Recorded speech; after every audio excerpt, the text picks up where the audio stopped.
Hey, good morning, and welcome to the Comics Experience Graphic Novel of the Month Club, the Kids Edition. Yay, my favorite one, the Kids Show. I love the Kids Show.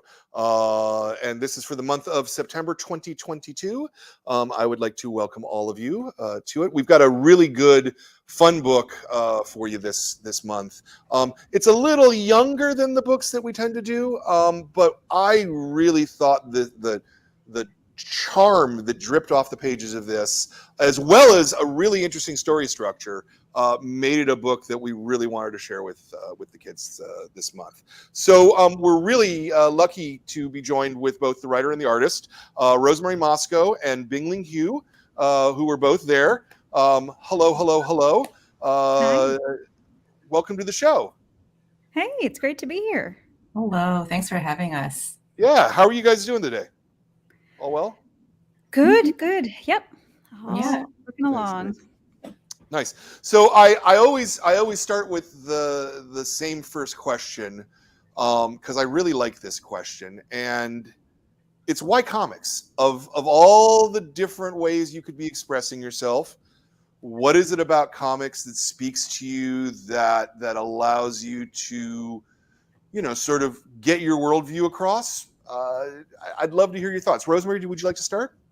Sure. Yeah, I feel like there are about 50 reasons, but maybe I'll stick to just a couple. So one is that I grew up reading newspaper cartoons, and eagerly opening to that part of the newspaper, and then reading like the collections, like Calvin and Hobbes and Bloom County and all that stuff, and drawing my own. So for me, that just felt like a really important medium at the time. My parents had like every Doonesbury collection. I didn't understand any of the political humor, but I really liked it. So I think it's a mix of that, but also I really feel like if you sort of expand the definition of comics just a little bit, you see them everywhere. I mean, every hand washing diagram, for COVID, anytime you get on an airplane and you see that, the little brochure in front of you, comics are just everywhere. So they're a good way to express what you want to express. So I don't know. I'm a big believer in how useful they are for communication. Yeah, I love that. Bingling, how about you? What's your answer to that same question? I super agree. I also grew up with comics. A lot of it was like manga that I was too young to be reading, like Inuyasha, I think I read when I was like 6 years old. Wow. But but because I grew up with comics, it was just kind of a communication style almost that I grew up fluent in. And even now, I still think that comics are a really great way to tell both stories, and both fiction and non-fictional stories, in a really accessible way by just combining pictures and words. I think it's really important. Yeah, no, I agree 100%. Did you have any formal training in comics specifically, or did you study art generally? Like, what was your? Right. I did go to art school for illustration. I didn't actually take any comics classes, though. A lot of my comics experience was from copying what I liked as a kid and then kind of expanding off of that and making my own stuff later on. Right, right, right. How about you, Rosemary? Did you? Because you're also an illustrator, yeah? Yeah, yeah. No art training. I mean, lots of random classes in, print and watercolor and all that stuff throughout the years, but I didn't go to art school. I did go to I have a master's from a sort of science communication program, or at least Okay. it's called the Field Naturalist Program. So it makes naturalists, who are basically people who can look at the landscape and also talk about it. Right. So I took writing classes in that, and that was really, really helpful. So I say I have writing training, but for art, I just do it a lot. But I definitely have my limitations, which is why it's incredible to write a script and then send it to someone like Bingling and get it back this magical product. Yeah. Did you do any comics on your own? Yeah, I have a web comic called Bird and Moon that Okay. I've been doing for over 15 years. I don't know. I Wow. calculated it recently and it was mildly terrifying. Yeah. So I've been doing webcomics off and on for a really long time. I've taken, long gaps for things like grad school. And as a kid, I was always drawing comics. And then I had a comic for the high school newspaper, which I feel like everybody of my age says, like a grumpy one about school policy and that kind of stuff. Right. So I was always making comics, but they're more sort of the short, the newspaper comic type thing. That's more what I'm comfortable doing. Yeah, kind of 4 panels and out. Yeah, and I actually have been doing more Bird and Moon comics lately, and it's really, really fun. They're all natural history, and I really, really like them. But they're definitely like a side gig. That's more of a passion. Yeah. And Bingling, how about you in terms of your early stuff? Were you doing comics when you were kids? Yeah, a lot of my first comics were kind of auto-bio, 4-panel style. One comic that really influenced me growing up was Azumanga Daioh, which is a high school slice of life comic by I forgot his name, but it was very much like every strip was just 4 panels, very quick, snappy, like comedy. I think that was a very easy way for me to get into making comics myself, because it's like, oh, it's just 4 panels and they're all squares and they're all the same size and it's just people talking. This is a very accessible way to start making them myself. Yeah. When did you start doing longer form work? I think Expedition Backyard is definitely the longest comic I've ever made. And it won't be the last, but it was definitely the first one that was honestly any more than 5 pages. Wow. I was doing very short things before Expedition Backyard. Yeah. That's a pretty substantial change in sort of working, and it's kind of the difference between running a sprint and running a marathon, I suppose. Yes. Can you talk maybe a little bit about the challenges of that? Yeah, I think the challenges with making a longer work is, I think stamina is a big issue, because with the short comics I was used to, it was kind of, 2 to 4 pages, just bang it out and be done with it. But with Expedition Backyard, which I believe is 112 pages, it was a lot of doing everything in layers almost, so that, both for editing purposes, but also so that the artist does not lose steam. I think being able to finish the whole thing in one layer at a time kind of helps you stay motivated. And by layers, I mean stuff like thumbnails and sketches and inks and then colors finally, as opposed to doing 1 page complete and then the next page complete. I think that's a really easy way to lose steam. Yeah. It's interesting because, I talk to a lot of cartoonists and I get a lot of different answers to this question. And there are people who literally do 1 page at a time. There's people who do sort of 8-page chunks at a time. Every single path, and they're all valid. That's the great thing about making comics, is there's not one particular way or another. Rosemary, let me ask you, in terms of the structure of the story, was one of the things I really liked about it. And the story is basically 6 sections. Yeah. 5 sections, I guess. Did you write them like that? Like in terms of constructing the story? Yeah. Well, first off, I had to say, I had to look up the creator of Azumanga Daioh, because I also read that and I was like, why can I not remember this? And it's Kiyohiko Azuma. So I was like, it was right on the tip of my tongue. I was like, this is killing me, because those are some of the most inspiring things. But yeah, I struggle a little bit with story. So I'm mostly, like I said, like a short form comic writer, and I write nonfiction books too for adults and kids. So this was a challenge. I think what I wanted to get across was that there are different creatures and experiences you can have at different times of day. So structuring it as having these different adventures let me cover different topics at different times and also sort of move into different senses of the story. And what I really liked about Bingling, and then also their wife Ashanti did a lot of the color design. They really made each section really distinct, which I think might have been a bit of a challenge. I definitely was a bit of a challenge. So each one is like a little self-contained color palette and self-contained story, and I thought that was really fun how that worked out. Yeah. But it was something I thought long and hard about because, like I said, a story can be a little challenging for me. Not characters for some reason, but story is tricky. So this was a fun way to do it. Yeah. So maybe let's talk about sort of the origin of the book and the motivation and where did it all come from. Let's start with that. Yeah, a few years ago. So, well, first off, I've always been really into urban nature.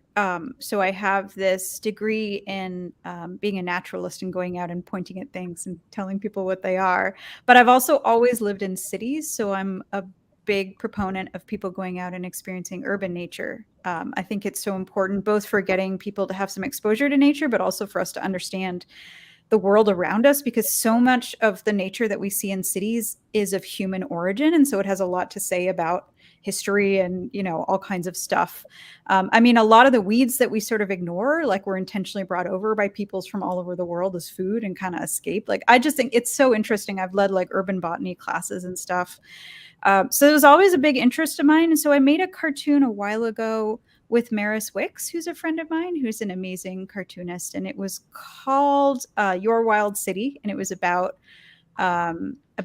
exploring urban nature. And then, so Gina, who was at Random House Graphics, saw that and said, hey, do you want to do a book length thing that's like that? So that was sort of how that came about. But I think I just always wanted to do an urban nature book. It's just, I just will shout it to the rafters. I just think it's really important as a topic.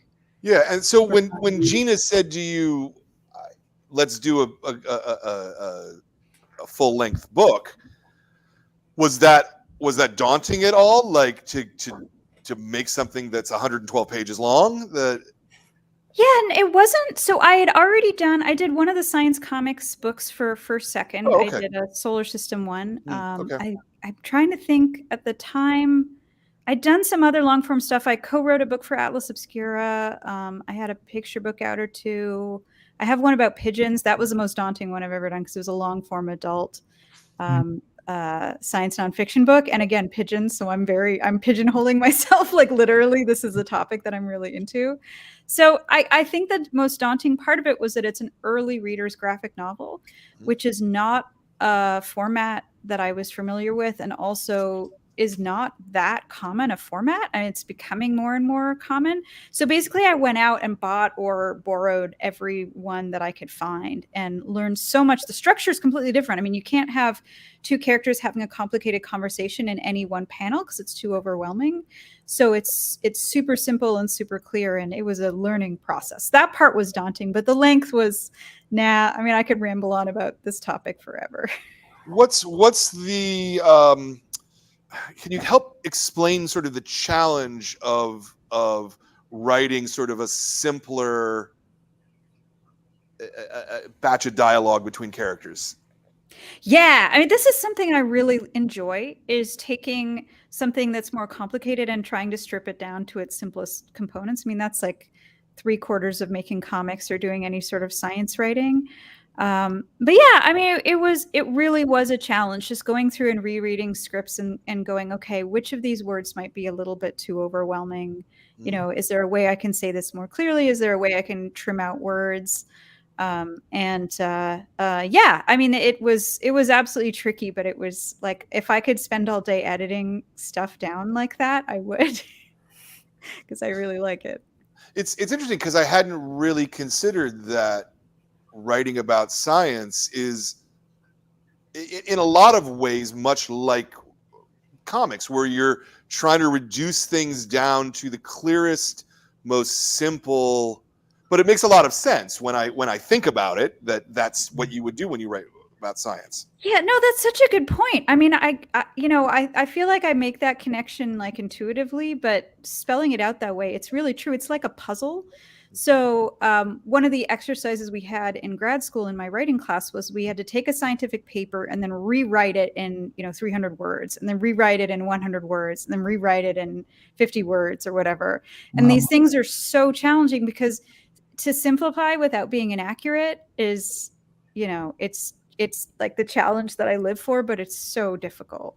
So yeah, it was a really fun challenge, but there were definitely moments where it was like, oh, I wish I could use a Latin word or explain evolution or something. Right. Yeah. Was that a stricture that was put on you by Gina, or was that something that was, because what I find because we sell a lot of comics to a lot of different kids, I find that kids like encountering words that they don't know and figuring out what that word is. Yeah, you know I mean. It's a balance for sure. It's totally a balance.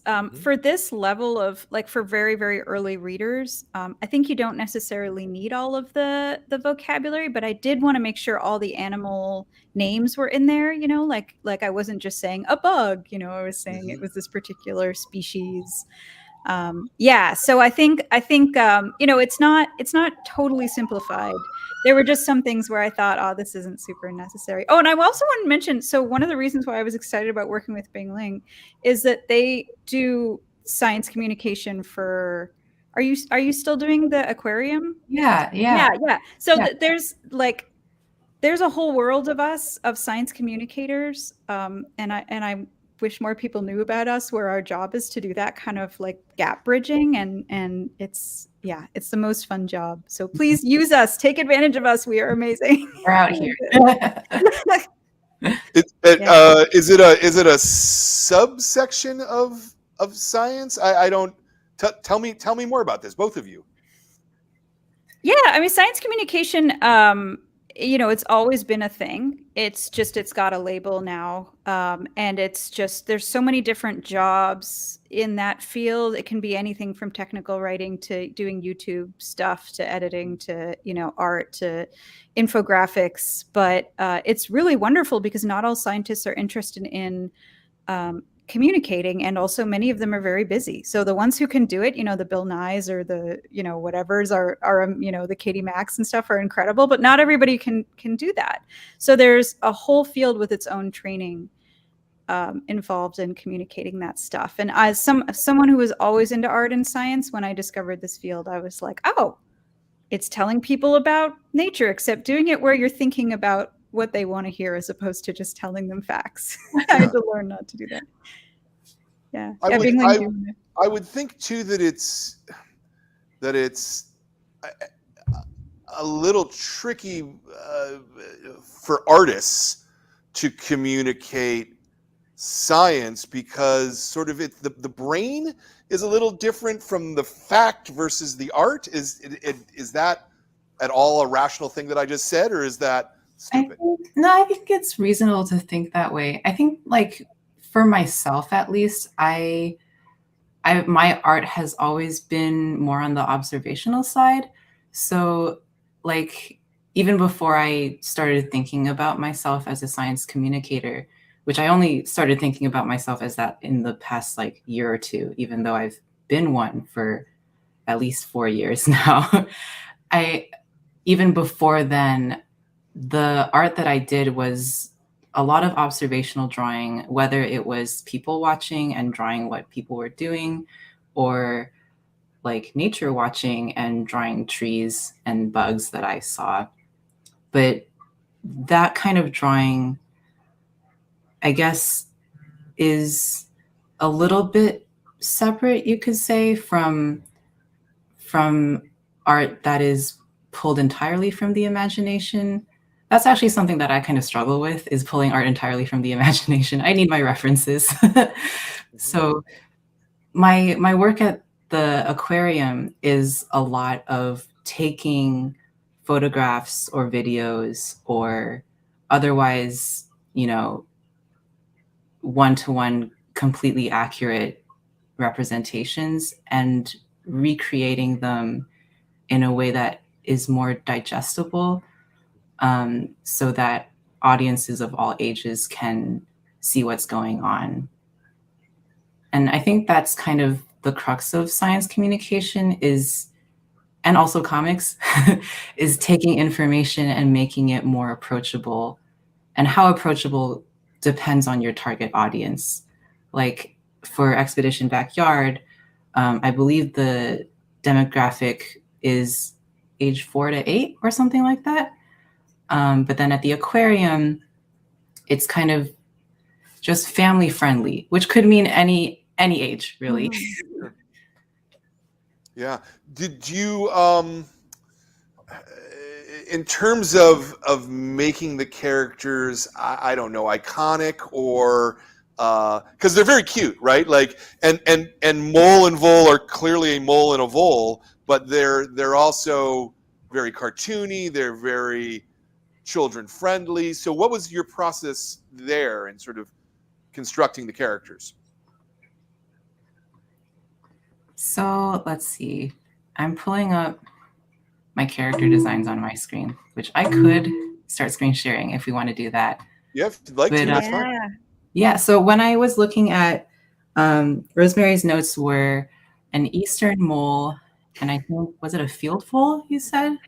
I think it was a meadow vole. Meadow vole. You know, very important to distinguish. They look very similar. All the moles. Yeah, the voles. when I looked at photos of these animals, I was like, oh, they're both blobs. Which is great and cute and super good. But I think when I was designing them, I was like, well, I don't want them to look the exact same.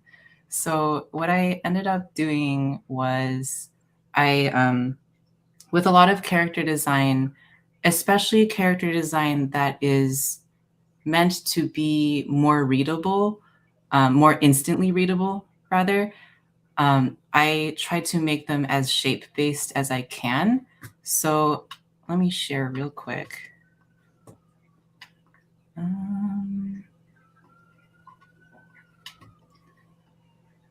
All right, it should be on now. Yeah, there it is.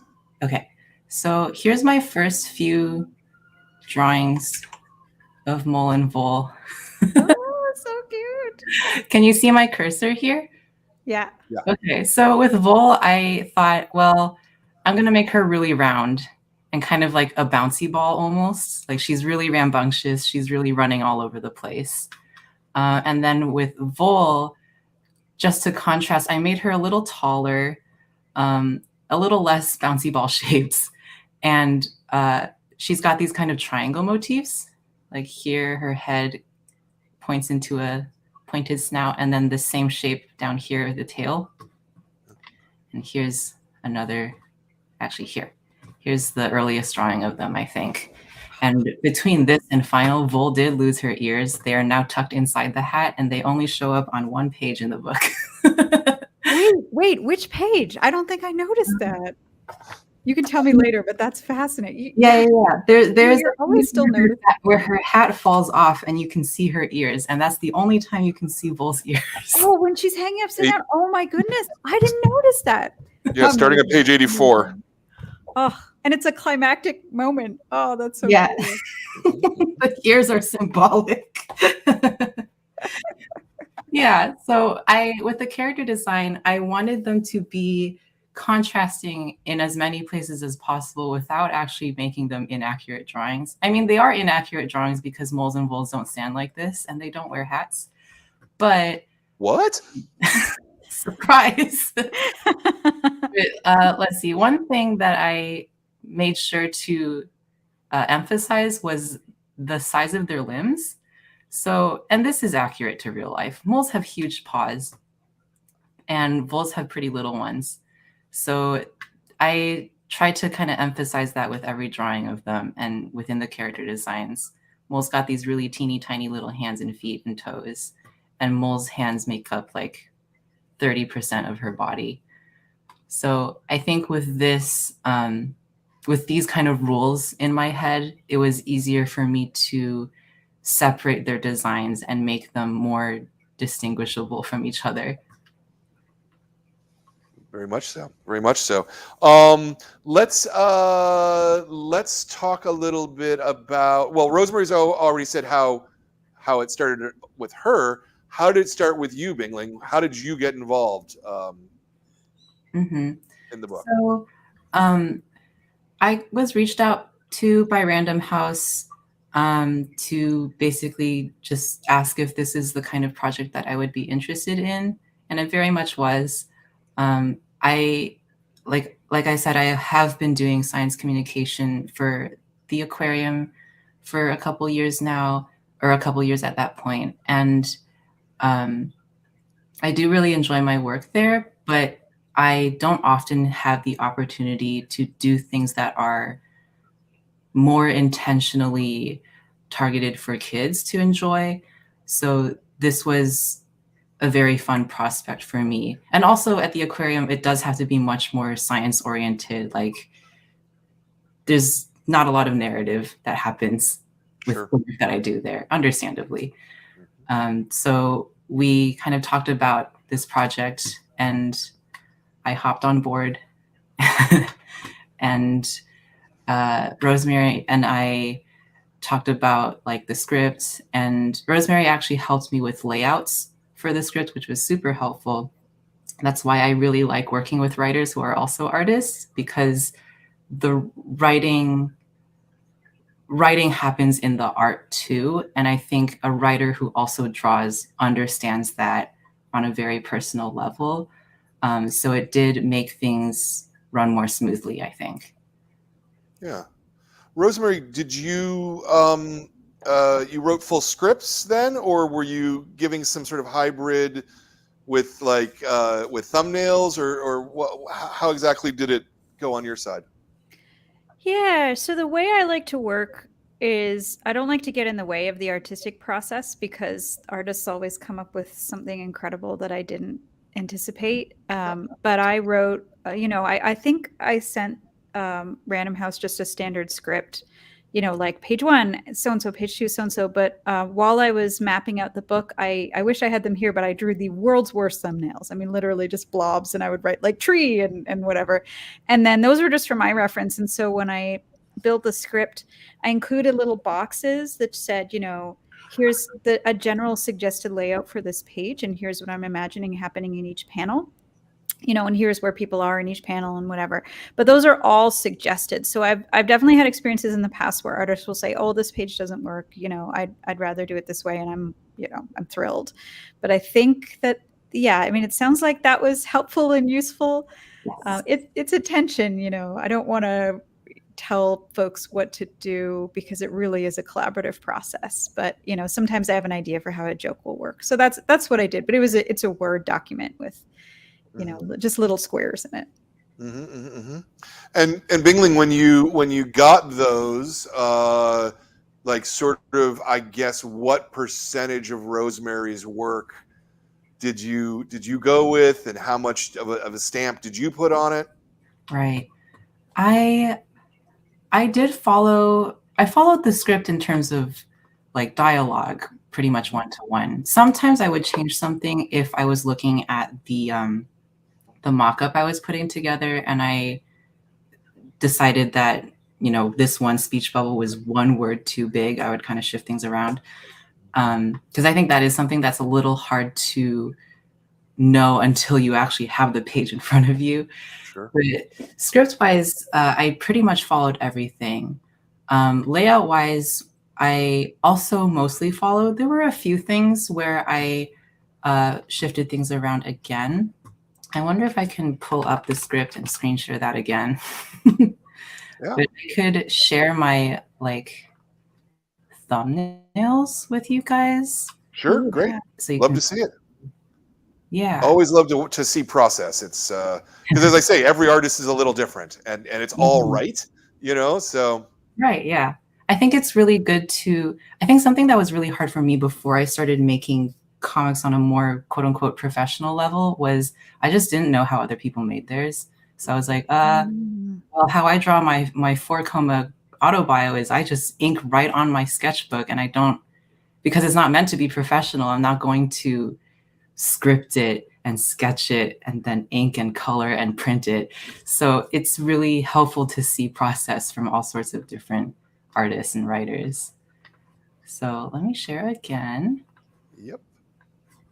It's also so exciting for me to see all this behind the scenes stuff because we've never met in person. You know, all of this was long distance. So it's so cool to get to see all that. Oh, there we go. Yeah. Okay, so I have the script pulled up here to show one thing where, so this is what Rosemary's layouts look like. Just rectangles stacked on top of each other. Okay. But it was very, very helpful for me because layouts are actually something that I kind of struggle with personally. Okay, so let's see. 7 and 8 was a spread that I took a little bit of layout liberties with.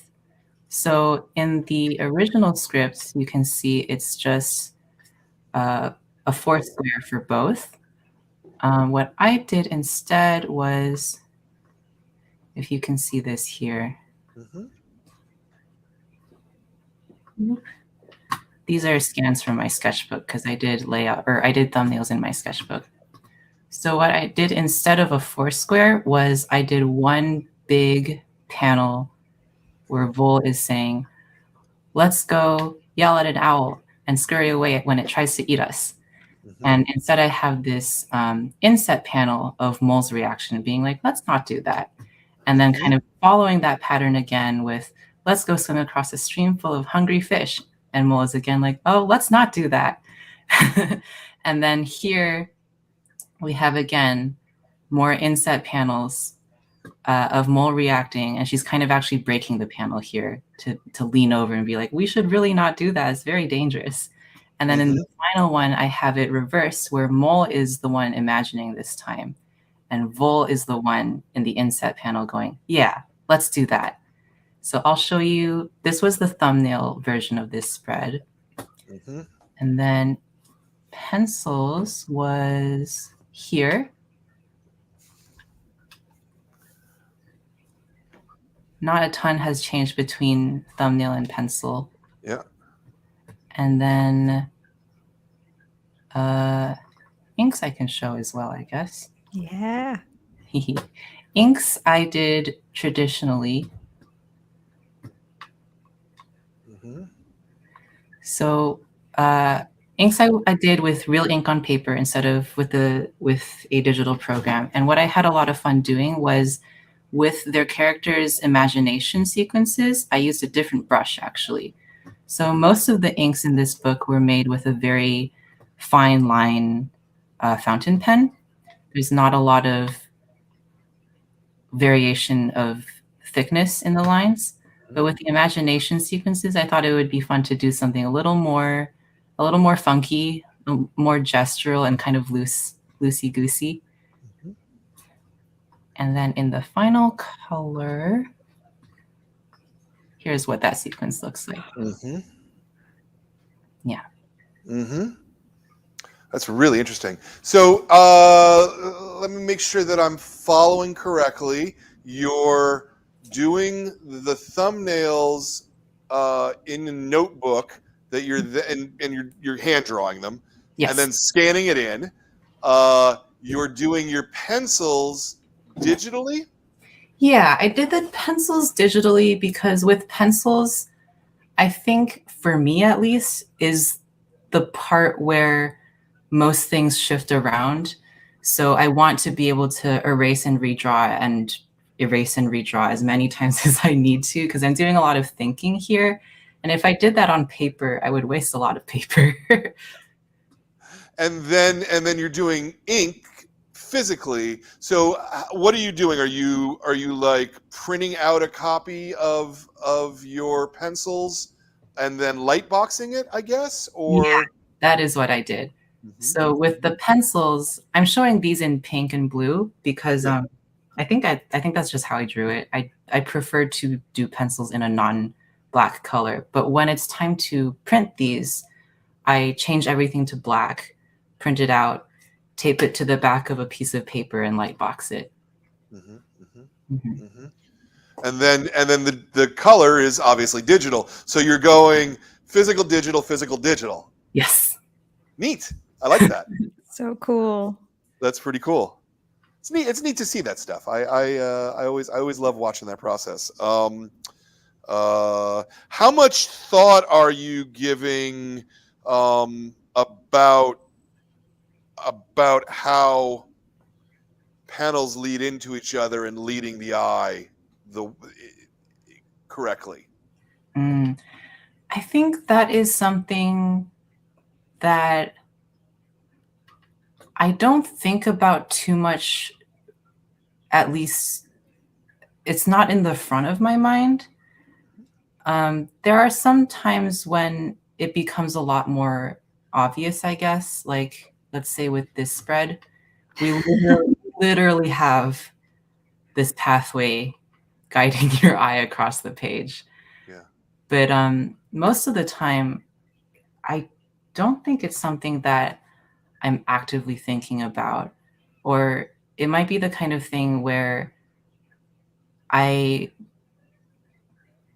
do it so much with my other illustration work that it kind of comes naturally almost. I think it's very easy to do eye guiding with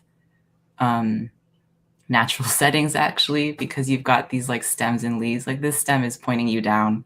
Right. And then these stems are kind of boxing you in so that you're focused on what's underneath. Right. And then, you know, this grass leads you back up here. Like I wasn't actually thinking about any of this when I was making it. But if you ask me to analyze the stuff after I'm done, I could talk about it for ages. Yeah, absolutely. I wonder too, like, you know, if you would approach it differently were it for, say, older kids, you know, or if it had more panels per page, you know, because I don't think that there's any page in here that has more than 4, I want to say, other than the, you know, the big double page spreads, you know, which you could argue have, you know, 20 panels on them in a way. But so there's a certain simplicity that's wanted for this. So you don't need to make those kinds of decisions as much. Yeah, I think it was good for me to start with a kids graphic novel as my first foray into graphic novels, because there are a lot of things that make it easier for me as a creator. Yeah. When Rosemary, when you were writing, were you thinking about the limitations of number of panels or things like that as well? Yeah.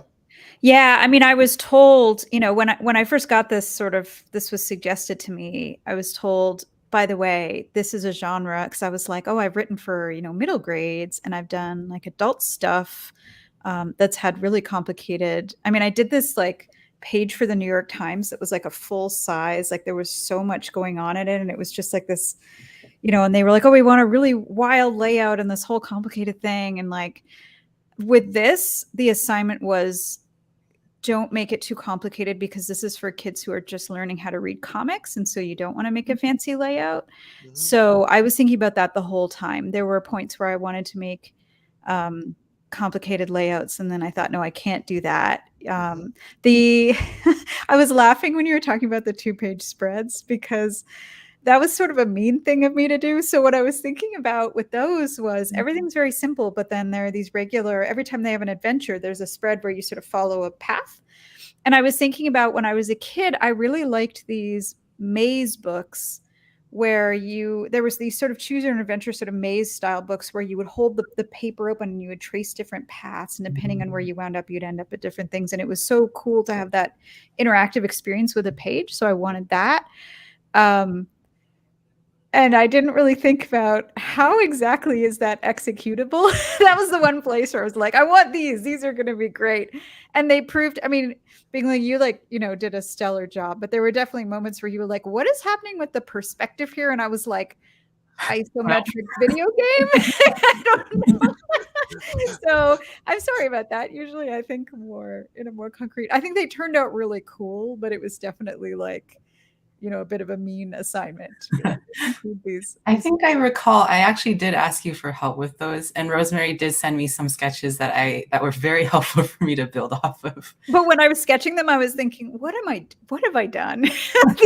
This is a really odd perspective. But I just wanted that experience of wandering, through a natural setting or, a city setting. And because when I'm they say that the way naturalists hike is we do the naturalist crawl. It's really frustrating to anyone who's not a naturalist. So you pick your way along. You're like, oh, look at that lichen. Oh, look at that tree. Oh, look at this. And by the end, you haven't gone anywhere because you're just constantly noticing things. And that's the experience that I wanted to get, was that sort of like everything is packed with cool science and cool nature. Mm-hmm. But those were, I don't have regrets, but I feel a little bad for foisting that on everybody. Yeah, no, I mean it's really effective, those double page spreads and the journey. But you're right, there is kind of no perspective on them at all. They're little, they're big, than others. Yeah, depending on what I was making BINGLIN draw. That was. I knew they wouldn't wind up with a super realistic perspective because they couldn't. But challenge. What would you say BINGLIN was maybe the most challenging thing for you to draw in the book? Because you're in, 5 different environments at different times and different places and city and country and all around. Yeah, I think just flipping through. I think those map spreads were pretty challenging in a fun way, because I had to kind of think about what rules I wanted to throw out the window, because this kind of spread simply can't be realistic. Right.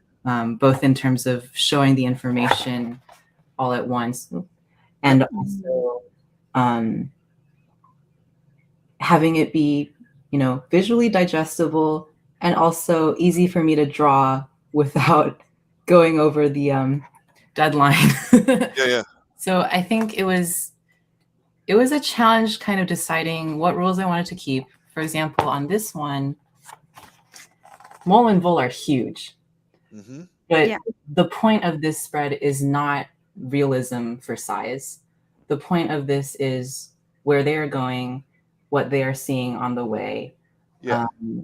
The setting, like this apartment building is 3 stories tall, but also Vole is like, if we were thinking realistically, which is not the point, Vole would be like 3 feet tall in this picture.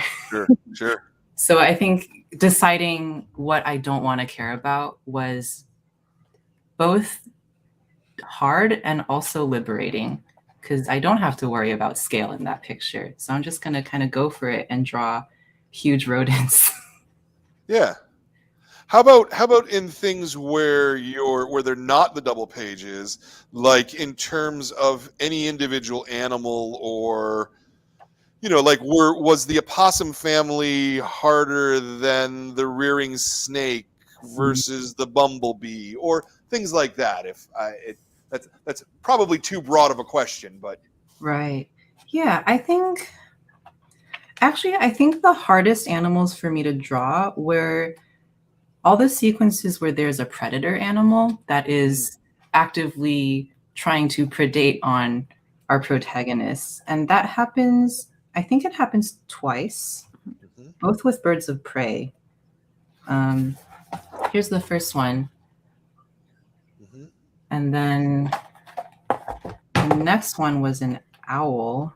Yeah, there's a red-tailed hawk and a great horned owl. Yes, here. So I think both of these were harder for me, not in a bad way, but in a challenging and fun way, because up until these scenes, all of the animals that I've drawn are pretty stylized. Like, we've got an opossum smiling, and we've got animals emoting in ways that they wouldn't in real life, because the purpose of those drawings are for readers to be like, oh, that's just like me, or I know that emotion. I can feel what these characters are feeling. But the red-tailed hawk and the great horned owl, they they are trying to eat the characters like they do in real life. And it was a little hard for me to draw that in a way that still made it feel like it was in the same universe. Like I didn't want to draw a hyper realistic hawk diving down to eat these cartoon animals, but I didn't want it to feel too cartoonish either, where the danger doesn't feel real anymore. So yeah, it was a challenge, but I think it was a lot of fun too. I think something that I really enjoyed drawing was this owl licking its tongue, licking its mouth because it's hungry. And I think that kind of pushes it more in the realm of cartooning without making it too silly, because I don't want these sequences to feel silly. They are scary because these animals are running for their lives. Yeah. How much of this existed, Rosemary, in stage direction? And as a sort of a follow-up to that, did you have any particular concerns or experiences with the what's the right word? Anthropomorphizing the animals? Yeah, well, so in that case, I didn't describe the characters and how I wanted them to be drawn. That I wanted to leave entirely up to Bingling. I feel like, at least in my experience, things have gone way better when I so first I'll look at the artist's work and say, okay, what do they seem to like drawing? And then I'll give them that. And it just seems to make it look like they're having more fun, I guess. Sure. Anthropomorphizing, I mean, that's something that I think about all the time. And I struggle with, because I mean, in my own cartoons, it's all animals talking and describing their personal, their bits of science around them and stuff. I feel like there's such a long history, like long human history, of making animals be characters and be little people too. I think so long as you're not sort of using the animals to justify any really terrible behavior, it's like, I think it's fine. I think kids really understand the line between a talking animal and a not talking animal. Sure. But it's definitely something, I mean, I wanted to be respectful of all the animals. I really like that they have a little conversation with the owl while they're trying to escape, where, like Vole is saying, "Oh, I didn't know owls live in cities," and the owl's like, "Well, actually, blah blah blah," and they're and they're having this conversation, and Vole's like, "Come on." Yeah, so those, my parrots are chiming in and yelling. Yeah, so I don't know. I mean, again, that's one of those simplification things where you sort of have to think, is the result sort of justified by, the liberties that we're taking? So there's an example that I think about all the time, about that kind of shorthand where, so when you go to the airport, at least when I go to my nearby airport, there's an icon for arrivals and an icon for departures for the planes. And the one that they use for departures is a plane going up. And then the one they use for arrivals is a plane going down with its wheels out. Like, you'll see this little symbol. Right. And they're really clear. They perfectly explain what's going on, for anyone, no matter their language. If your plane is going straight down when you're landing, you are in a bad state. That's not how a plane lands. Planes land with their noses up. Yeah. So it's one of those things where this is sort of a necessary error, I guess, in communication, but the result makes sense. So it's not just about simplifying. It's sort of like, okay, what liberties are we taking and why? Mm-hmm.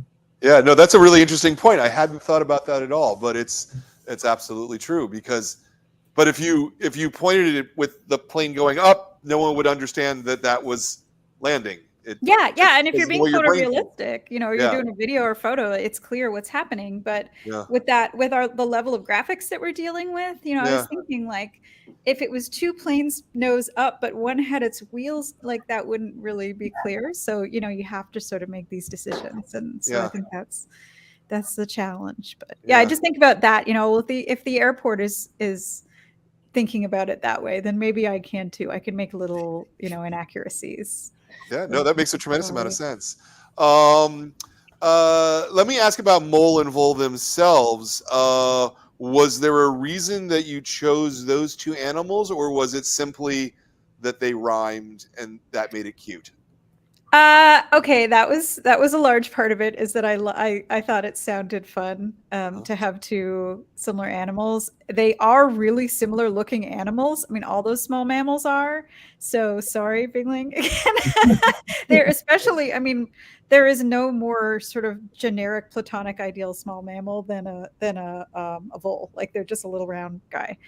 But also, I wanted something that would be a cool thing for kids to learn about, and that would be a relatively common animal that's out in the woods. So there are lots of moles and voles all over, at least North America. So that was what I was thinking. But a lot of it early on was just that it would be cool to have rhyming animals. Yeah, I got that for sure. Maybe let's talk just a minute about sort of the editorial process, Bingling, because this was your first long form comic, right? You said the previous thing, the longest thing you'd ever done was sort of 5 pages. When you turned in your thumbnails, were you getting lots of notes, a little notes? Like, what was the editorial process like at that point? My memory is not super great because it's been maybe 2 years since that part of the process. But I was turning in a process to share after every step, thumbnails, pencils, inks, and then colors. And I don't recall there being a ton of edits at thumbnail stage, because I think with my thumbnails, they're readable, but you can't really see stuff like expressions or like, tree placement, that kind of thing. It was more for, here's where the characters are, here's the background, also here's the speech bubble. So I think I got more edits during the pencil stage, because that's where you can see more of the detail, and that's where the editors could see, like, okay, this is what's going on with the expressions. Make sure that this is reading clearly, that kind of thing. Yeah. Is there any example you can think of, where a really positive change was made to the page that sort of educated you for things that you did further on? I don't know if I phrased that question just right.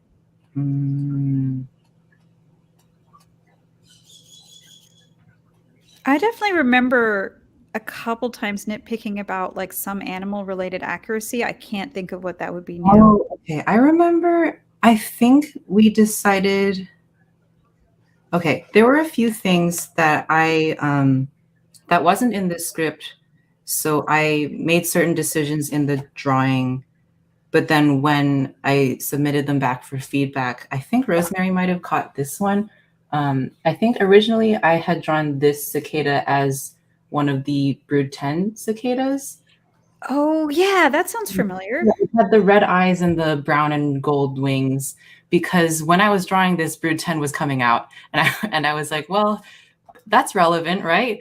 But then I didn't realize that after this book comes out, it'll be another 17 years or whatever that anyone will see Brood 10 cicadas again. So it would have been wiser to draw a more common every year cicada. So that was definitely a decision that I didn't even consider. I was just so excited about Brood 10. I'm so jealous. I didn't have any Brood 10 up here, and I was seeing people covered in cicadas, and I was like, I want that. Next time. I have no cicadas of any kind in San Francisco, so I'm so sorry. Yeah, we have other things though. So okay. The last thing I guess I want to ask about the color. I actually hadn't realized that your wife had done it. So that's kind of cool. If I had realized that, I would have made a point of going, why don't you be on the show as well, Ashanti? Because that would have been a sensible thing. But maybe you can talk a little bit about the collaborative process. Yeah. So Ashanti is also a comic artist, and they are very, very good at color. And that is something that I struggle with a little bit. I can come up with colors, but it takes me so long that with a project like this where there's a timeline and there are check-ins, it just made more sense to kind of outsource that to someone who could do it faster and fast and well. So I can screen share again because I have the color key file here. Let me pull that up. Okay. So I'm opening them in Photoshop right now. What we did here was I finished my pencils and then I gave them to Ashanti right away. And Ashanti went in and made this for me, where every page has these very rough, nothing's in the lines because that's not the point. Just general color palettes, like this is the color of the grass. This is the color of the grass in shadow. This is the general color palette of this scene. And something I really like about the way Ashanti approaches color is it's very emotional. So even with stuff like this, where Mole is kind of sighing and she's like, okay, here we go again. Here's another adventure. The color behind her is green instead of this brown that is the actual color of her dirt burrow. Mm-hmm. And here too, I think is a really strong example of it. In Mole's imagination, none of these are what we call local color, which is the literal color of something literally under sunlight. The owl is not maroon. These fish are not purple. The tree is not blue. But emotionally, these colors are telling a story. And also here, emotionally, Mole's color palette here is telling a story too. Like you can see her colors here are gradually getting a little more red, a little bit more upset with each panel that happens. And here, Vole's palette is bright yellow because she's super excited. So stuff like this is just information that I wouldn't have come up with as easily on my own. And here too, you can see, I'll zoom out. Oh, yeah, as the day progresses and it gets more towards evening, there was like no way to indicate that in a forest. But like Ashanti's colors here were really great because here we're starting with morning, and then as they go on their adventure, the day progresses and we're getting a little cooler, more purple, more blue, and then finally it's evening here. Yeah. Like this is nighttime now. Yeah.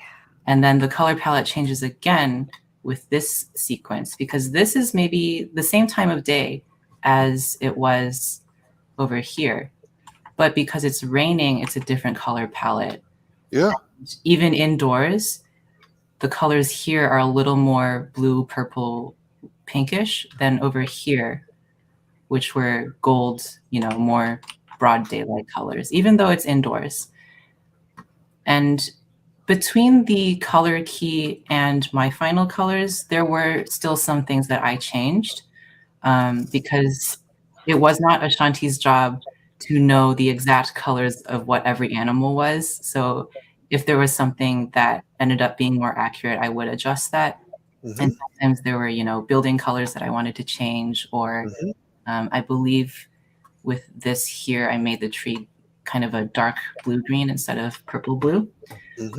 This was just so helpful for me because in my coloring stage, I could just go in here, use the color picker tool, and then hop over to my actual working file, color it in, and adjust as needed. But it just made things so much easier and also so much more exciting. Like, here's a page. This color palette I adored. Like, this is not something I would have come up with on my own. But the danger is really present in this bright red. Like, this bright red is not real. It's not actually happening. But emotionally, it is happening. It's kind of this like siren alert, we're in danger. And you're seeing it again here, where the owl actually gets close enough that it scrapes at Mole's burrow. And because it's such a close call, the background is red again. And then the day has passed and we're back to blue. Yeah. Yeah. I really find this actually really extremely fascinating, because I don't know that I've ever gone through pages with an artist like this, particularly because these are essentially thumbnails of color, as opposed to the final, which is just utterly fascinating to me. And also, you know, it's interesting that it's interesting that color in comics particularly doesn't necessarily have to be representational in a way that I think that it is more in film. In other words, you're making, Ashanti is making decisions panel by panel, whereas if you're in, say, a film, you're typically going to be making it scene by scene, if you know what I mean, because you want your color to, but you don't need that in comics, and it's actually almost counterproductive to do it that way in comics. Again, I'm kind of babbling. I don't know if any of that made any sense.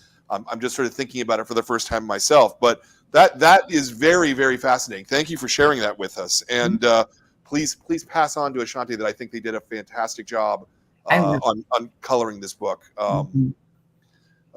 Yeah, because it's really nice. It's thoughtful, and then there are also just these moments of unbelievable accuracy. Like I mentioned at one point, Vole is looking at a bug during that milkweed scene, and I said just bug, and it's the species that Binglin chose is a swamp milkweed beetle, which is, you know, associated with that. Right here. That is an accurate representation of a beetle that would be likely to be found on this species of flower, which I think that was my science communicator part coming through. And another thing here, like Ashanti got to that page and assumed it was a ladybug because it does look like a ladybug, especially in my sketch. But I made it the orange yellow. Accurate beetle. Yeah. So cool. It's a lot of collaboration on all sides and everyone kind of putting in their own creative decisions and kind of like pushing and pulling. Yeah, and you know, and I imagine that the average kid reading this is not registering any of this like in any kind of a conscious level, if you know what I mean. And so that's why I really appreciate the craft that's gone into this, because it's hidden to the kids in most cases. You know, not hidden, but you understand what I mean, I think. Yeah. This is a fun book. I really wanted to thank you for this, because it's a really good book, and it has the feels, and it has the brains, and I really liked it a lot. Thank you so much. I'm really glad that it resonated, because it was a challenging and new experience. So yeah, that means a lot. Well, and particularly because, you know, I'm reading it as an adult, right? I'm not reading it as a kid, but it worked for me on many levels as a piece of cartooning, you know. So yeah, that's kind of swell. Let me ask you one kind of last question on process bingling. Can you sort of tell me like how long each step took you? Like so when you're doing the layouts, are you doing 4 or 5 pages a day? Or you like, how long does it take you? I actually have a Google sheet that tells me how much I spent on each stage, but I will have to pull it up. There's this Google sheet that Carrie Peach created along with input from Rebecca Mock, I think. And let me try to find it. But what it does is it's intended for people to put in dates so that they can get their comic done on time. So if it's something like, okay, this is due next year in the fall, this exact date, and there are this many pages, and you can kind of triangulate from there how much time to allot yourself. Sure. But I don't know where It is. Well, I was asking for a general sense rather Right. than you don't have to tell me it was exactly this many hours. There's You a know, lot of spreadsheets involved in this kind of Sure. thing and notes because I do the same for nonfiction. Yeah, it's like so much calculating word counts and page counts, and Yeah. they don't tell you in math class that that's what you're going to wind up using it for. This is Sure. what I did. But you know, on the writing end, it's easier in a way on the writing end because once you've written the script, and that's that's kind of Yeah. it. You know, Yeah, definitely. Yeah. Yeah. whereas the art, you're constantly going back and you're doing multiple steps. I mean, you've got 4 different distinct steps there: thumbnailing, penciling, inking, Mhm. coloring. Mhm. Each of which has their own timeline and each of which has their own process. You know, Yeah. but the reason that I was asking was sort of like, are you doing a page a day? Are you able to do more than a page a day? That kind of, it was sort of what I was thinking towards. Mm-hmm. That also kind of depended a lot because I was still doing my aquarium work at the same time. So, 5 days a week, 9 to 5, I was doing that. Sometimes I did it on my lunch break. Or sometimes if my work was not as busy, I would just open up Photoshop and do some stuff. But I did finally find my spreadsheet, and I wasn't tracking by date for thumbnails, but my pencils took me from July, end of July to beginning of September. So that was 2 to 3-ish months. And then inks took me from November to February, maybe. So about the same amount of time. So Yeah. it sounds like you were doing a little bit more than a page a day then on average. It was the kind of thing where some days I did like 8 pages, and then some days for several days in a row I would do 0. That kind of thing. Sure. Mm-hmm. Sure. That's we were also in the pandemic. There was a lot. Yeah, there was a lot happening. Yeah. Yeah. Well, it was worth it. It was worth it. Let me ask you sort of the wrap-up questions. There are 2 generally. The first one would be, do you guys have any other comics material coming out in the near future that you are allowed to talk about, that you would like to plug?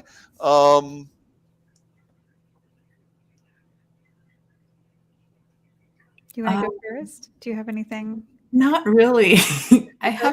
I came out with like an indie zine just now. It's actually selling right now at SPX currently.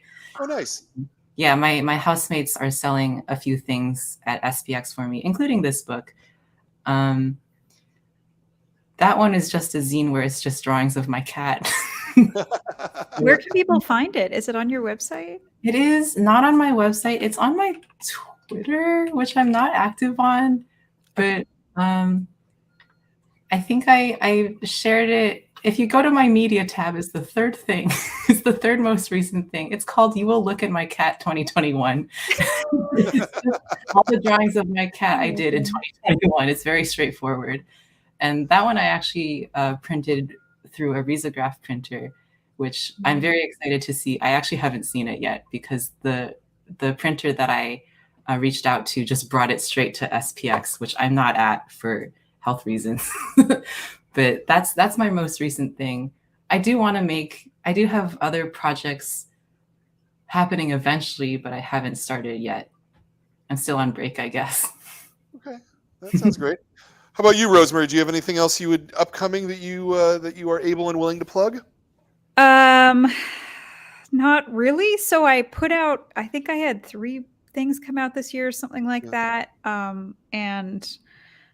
So I had this big book about pigeons come out last fall. That was the first book that I've illustrated, and that was a lot. So I've spent a while giving talks about that. I've been trying to move forward with another book like that, but it's been a little challenging just coming up with the right idea. I've got 2 picture books that I've sold that I cannot talk about, but they are let's just say similarly naturey and buggy.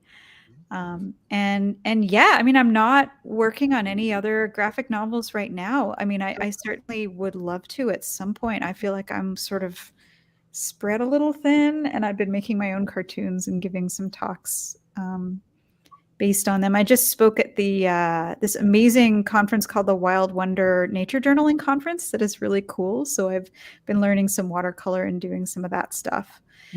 So no, but if you go to rosemarymosco.com, there's a mailing list there and you can sign up, and that way I will tell you all of the random distantly stretched things that I'm doing, which are really all over.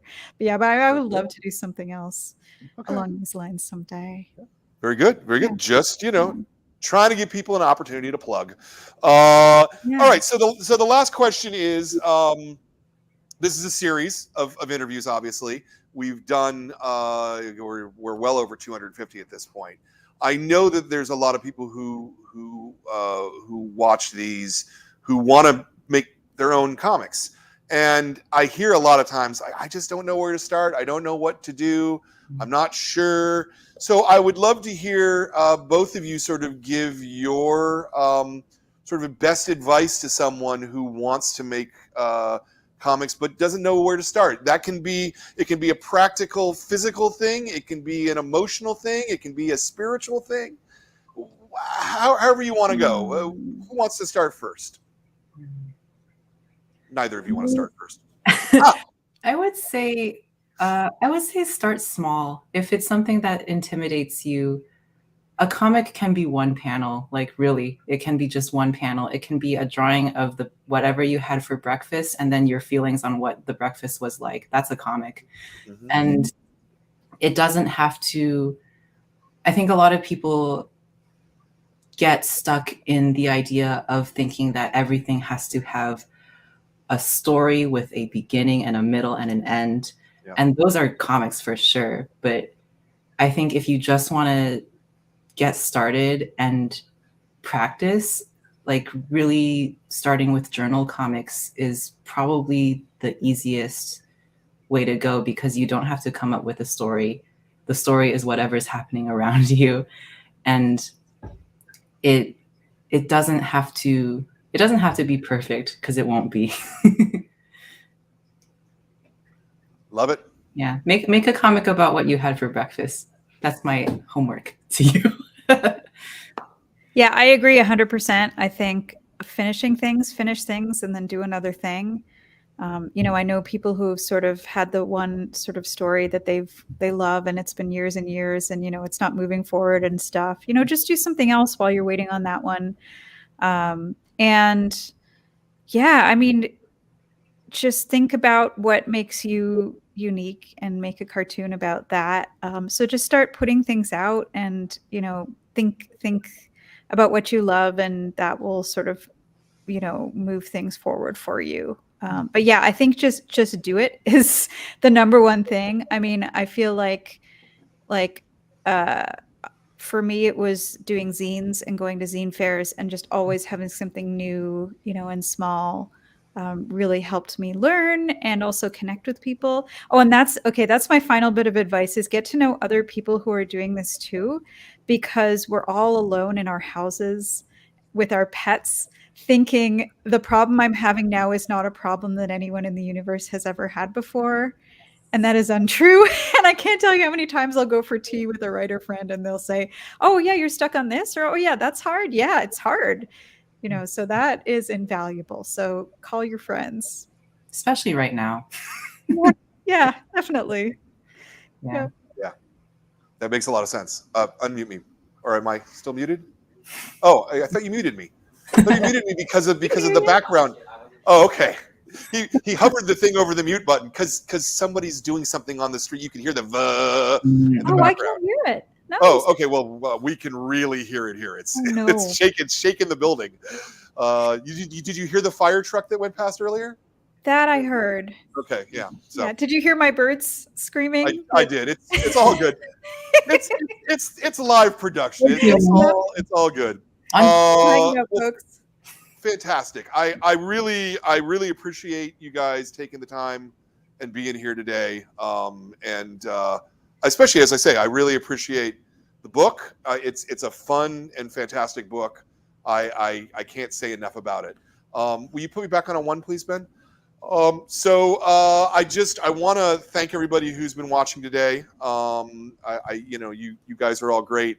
Your membership in the club is what allows us to keep this going and keep the store happening, and everything's great. So thank you all. I want to thank Ben for running the camera. I want to thank Jordan for being my producer and doing all the backstage stuff.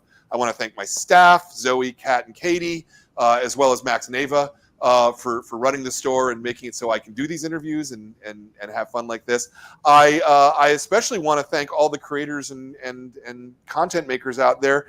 Especially I want to thank Rosemary and BINGLIN for being here and helping us out today and talking about this book and making such a great fun book. If you guys are sitting at home, you don't know what to read, go and pick it up. It is deceptively simple. You're going to look at it, you're going to go, oh, that's just for little kids, but it's really not. Actually, it's got a really great story structure, and it taught me a bunch of things, and it made me laugh and smile. So what else can you ask for in a book? There's activities at the back too. Yeah. There's a lot of back matter. Exactly. Thank you so much. Yeah, it is a bit of a weird book. So, or not weird, but like it's an unusual one. So I really appreciate you giving it a shot. And I'm so glad that it resonated. Yeah, my absolute pleasure. Thank you, everybody. We will see you again next month. Oh, wait, no, hold on. Before I do that, let me say what next month is. Gosh, Brian. So the next show will be this Wednesday. It's for our adult club, not our kids club. We're talking about Ghost Cage. And so we've got Nick Dragotta and Caleb. I want to say Golner, but we'll ask him that before I bring him on camera, so I'll actually pronounce it properly. So that's for the adult club on Wednesday. Next month's kids club is Everyday Hero Machine Boy, which is a great. This is a lot of fun too. You're gonna like this one a lot. So we will be talking to Irma Knievla and Treve Wong next month. I also butchered both of their names, I'm sure. I apologize, but we'll have that right by next time. Until next show, thank you for tuning in. We'll see you. Thanks very much for watching this episode of the Kids Graphic Novel of the Month Club. If you enjoyed what you were seeing, please subscribe and hit the bell up in the corner. We'd like to invite you to join the club. Every month you'll get a great new book curated by our staff, and it's a fantastic program. So please join. That address is running along the bottom right now. Thanks very much.